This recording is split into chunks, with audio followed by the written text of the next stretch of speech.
I greet you in the love and the light of the infinite Creator. Event is coming soon. YouTube channel. Here's the latest intel. Devastated that Trump is president? You may have a dangerous reliance on the state.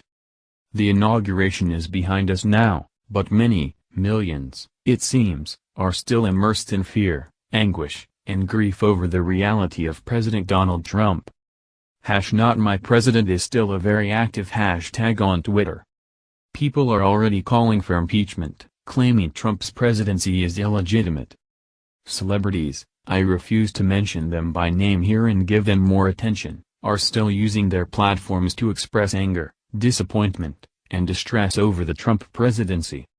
Protests continue, and people are venting and ranting and arguing on social media. But maybe, just maybe, the widespread frustration and despair over the election outcome is unnecessary. Please understand that I fully support free speech and peaceful protesting, and my intention here is not to criticize those who have been attending protests or participating in other forms of activism. No, I am not going to lecture anyone about that, or attempt to discredit or berate those who are vocal about their concerns regarding what is to come in the next 4, or more, years.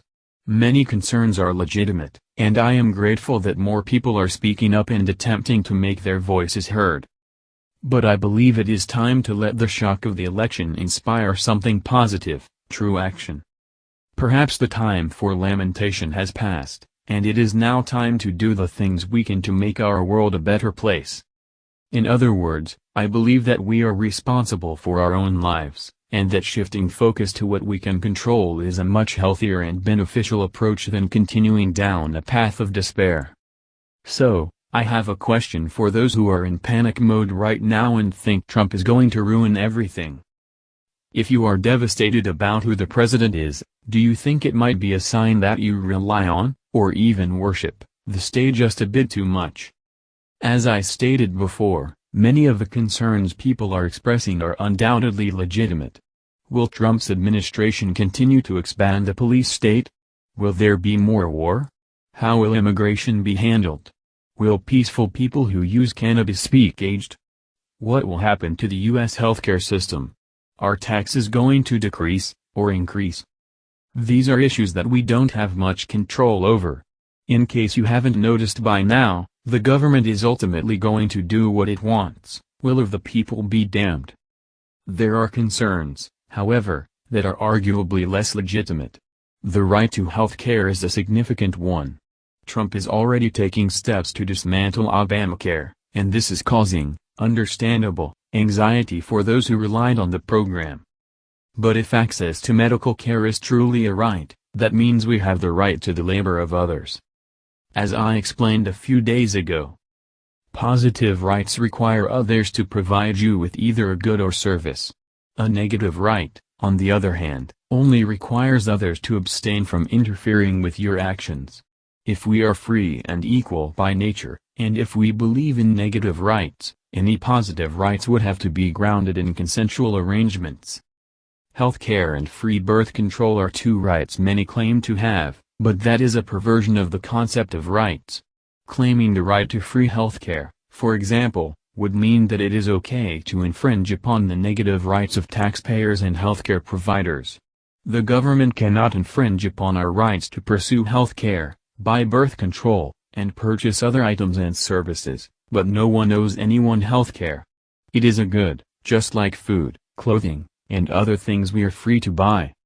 In other words, a right is not something someone gives you, it is something that no one can take away, or prevent you from pursuing.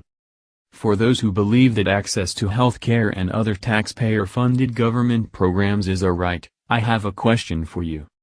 Would you be willing to rob others to fund those programs? That may sound like a crazy question, but think of it this way, what happens to people if they refuse to pay taxes? Are you sure you are okay with using the force of government to make others pay for things you want? Keep in mind that this could backfire on you at some point in the future. I can't fully blame Americans for believing it is the government's job to take care of them. After all, The state's existence continues for that very reason. People have been conditioned to believe they can't survive without it. This indoctrination begins at a very young age, especially for those who attend public schools. Americans have gotten used to the idea that they have rights that are, in reality, privileges that the government can take away with the stroke of a pen. For example, the very powers that Obama used to implement the ACA are now being used by Trump to dismantle that program. Worrying about what might happen during a Trump regime will not change a thing.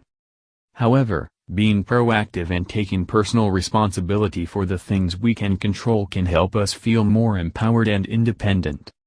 Learning about agorism, free market healthcare, also called concierge care, growing your own food, buying locally, trading goods and services within your community, homeschooling your children, and collaborating with family, friends, and neighbors on projects can help you substantially reduce your reliance on the government. Learn and/or develop skills that will be useful to you and your community. Prepare and plan for job losses, economic crashes, and other possible disasters or hardships. Donate to charities and GoFundMe campaigns. Volunteer. Feed the homeless. Help each other in times of need. Agorism is a social philosophy that advocates creating a society in which all relations between people are voluntary exchanges by means of counter-economics. The concept was first proposed by libertarian philosopher Samuel Edward Konkin III.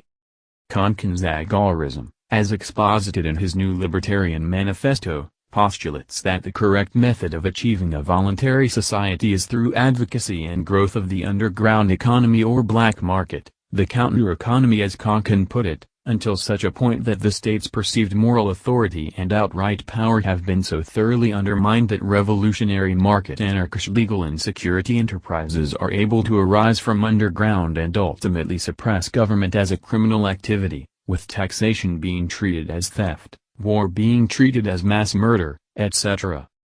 Agorists stress the importance of alternative strategies outside political systems to achieve a free society. Agorists claim that such a society could be freed more readily by employing methods such as education, direct action, alternative currencies like Bitcoin, entrepreneurship, self-sufficiency, civil disobedience and, most importantly, counter-economics, which was defined by Konkin as the counter-economy is the sum of all non-aggressive human action which is forbidden by the state. Counter-economics is the study of the counter-economy and its practices. The counter-economy includes the free market, the black market, the underground economy, all acts of civil and social disobedience, all acts of forbidden association, sexual, racial, cross-religious, and anything else the state, at any place or time, chooses to prohibit, control, regulate, tax, or tariff. The counter-economy excludes all state-approved action, the white market, and the red market, violence and theft not approved by the state. It's time to face the truth, the government does not care about you. It's up to you to take control over your life. You own yourself, after all, and that's a great thing.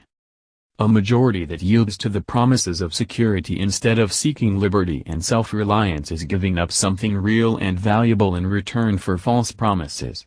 The fact that strong leaders are willing to demagogue, spin, deceive, and lie proves their goal is neither to care for the people nor to advance liberty. Instead, it's their perverted desire to rule over others that drives them. But, even authoritarian regimes don't last if there isn't general acceptance of their governance by the people. Ron Paul. If you are upset about Trump's presidency, or even the existence of government at all, directing that energy towards attaining as much self-reliance as possible, and as little dependence on the state as possible, may do wonders for your outlook. What can you do to make life better for yourself, those you care about, and your community? Please like us and share with your social media. Please subscribe and click the bell to be notified of our new videos. Remember to check out our playlist for important intel you may have missed. Be sure to enter our subscriber appreciation $100 monthly giveaway. The link is in our description. And visit our sister channel. The event is coming soon for additional intel and information. Stay tuned. Victory of the light. Event is coming soon. YouTube channel.